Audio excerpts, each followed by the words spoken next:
wanted to jump on and give a quick update on our egg retrieval and our fertilization report so far. So yesterday was the egg retrieval, and it was a very interesting, almost traumatic experience. So I really wanted to share more details about what happened. So as many of you know, I went in for my follicle scan earlier this week, and there was 10 follicles that they were measuring. So Dan and I took bets. He was betting 13 eggs. I was betting 11 because I had started to feel some more swelling in my right ovary, which started to make me think that the medicine was responding on the right ovary when it hadn't been previously. So we bet 11 and 13. So when we get there, everything's going fine. We're having a great morning. My Pandora station that we were listening to in the car was on fire. All my favorite songs were playing. I was like, this is going to be a great day. So we get there. They're super busy because for those of you that have gone through IVF, you may know this, but for those of you that don't, IVF clinics will coordinate cycles so that typically over the span of 3 or 4 days, everyone that they have in their IVF cycle at that time will have their retrievals around the same time. It makes it easier for them to prepare to have anesthesiologists available and to have everything done in one time, fertilization reports coming out at the same time, etc. So they were super busy. 3 minutes or 2 minutes right before 9:45, which was my scheduled egg retrieval time, the power went out. So I thought it was just a flicker, but it didn't come back on. So I was a little terrified. At first I just laughed. I'm like, what else can you do? You know, I mean, the power's out.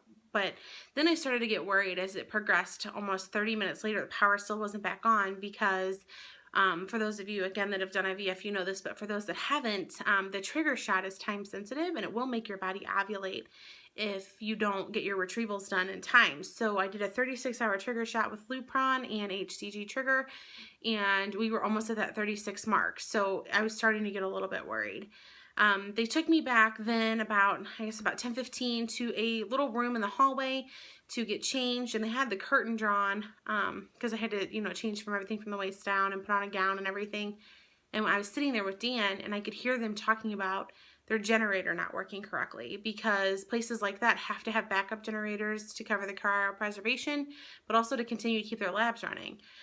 It was powering only one part of the lab and not the full lab, and the observation or the operation room was not part of what was being powered.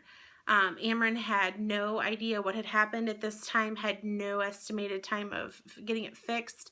So I started crying. I was beyond upset. I'm like, what's going to happen if my body starts to ovulate? We've gotten this far. What in the world could possibly go wrong? And then I heard the doctors and other nurses talking about extension cords.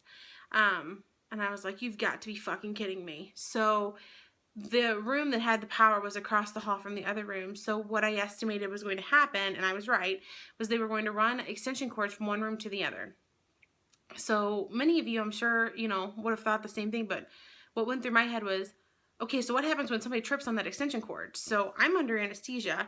I have this ultrasound probe, and I have this needle the size of my fucking forearm inside of me, and somebody trips on this extension cord.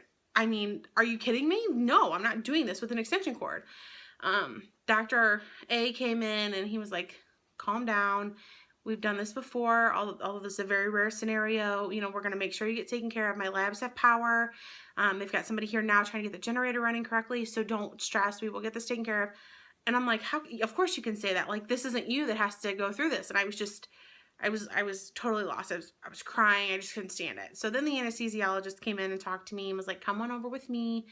I'm still crying. I'm hysterical. I'm laying on the bed, and I'm just trying so hard not to cry, and I just can't help it. And he goes, okay, stop for a second. And he sits down and he looks at me and he's like, Jessica, if I wasn't 100% sure that you would be fine, we wouldn't be doing this. He goes, not only for your sake, but for mine. He goes, I am 100% sure this is going to work just fine. I will make sure that we get you the anesthesia perfectly, and you will be okay. And we will make sure you wake up okay, and you will be fine. It's like, okay, I'm still crying. He was able to get the IV in with one poke, which was great. And he's like, I'm going to give you some medicine to calm down.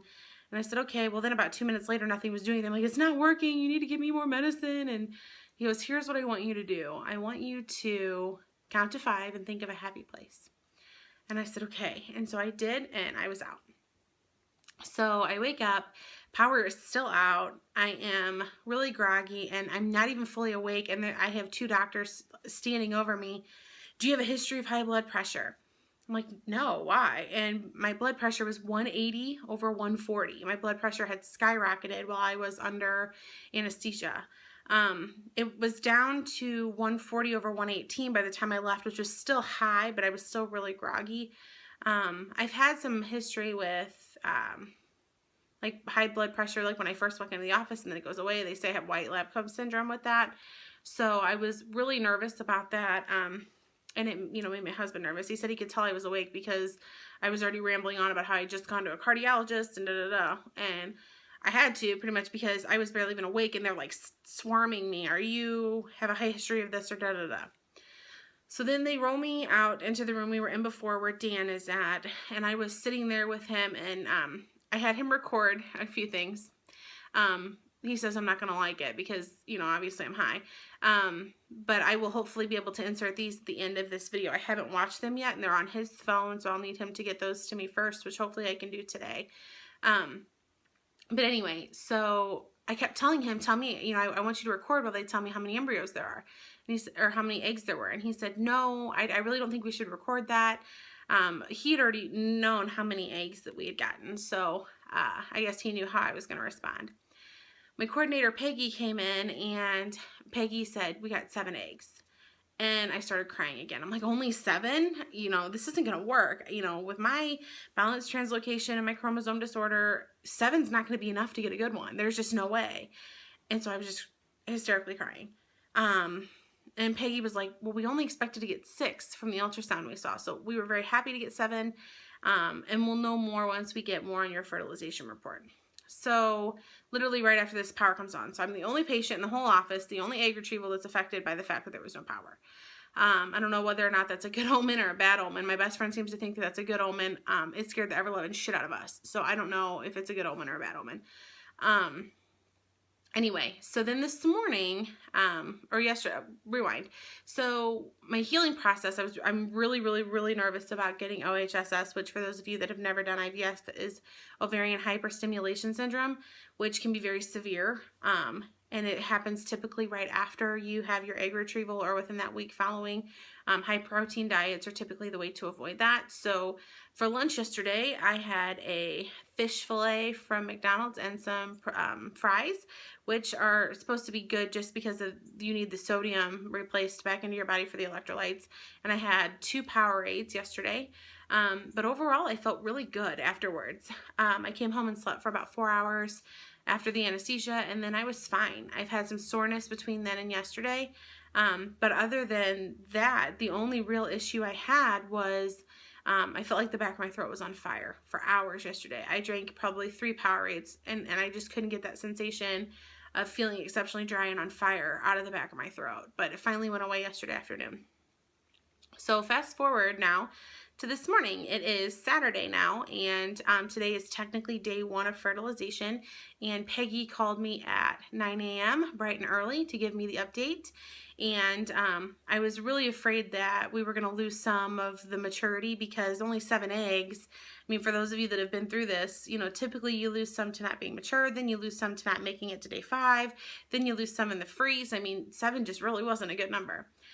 But I am very happy to report that 6 of the 7 were mature and all 6 fertilized with ICSI and are growing. So far, so good.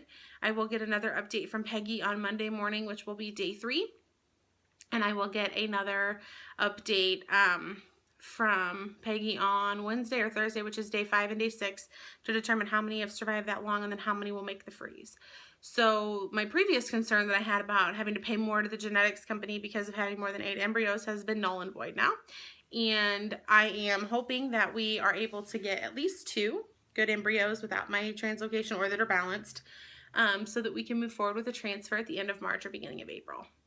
My goal for this week is to continue to take protein shakes and keep my protein levels high so that I don't have to worry about ovarian hyperstimulation, and to keep my mind off of it as much as possible. So I took off through Tuesday for the egg retrieval because they originally expected my egg retrieval to be Saturday or Sunday, and it was easier for me to plan to just be off rather than to try to schedule it not knowing. So I am off for a couple days, and I'm going to keep myself busy.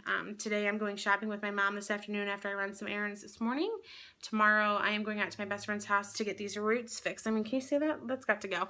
And then we are going to have dinner tomorrow night at the Drunken Fish, which is a sushi restaurant here in St. Louis, with all of our sorority sisters that we were close to, which I'm incredibly excited about.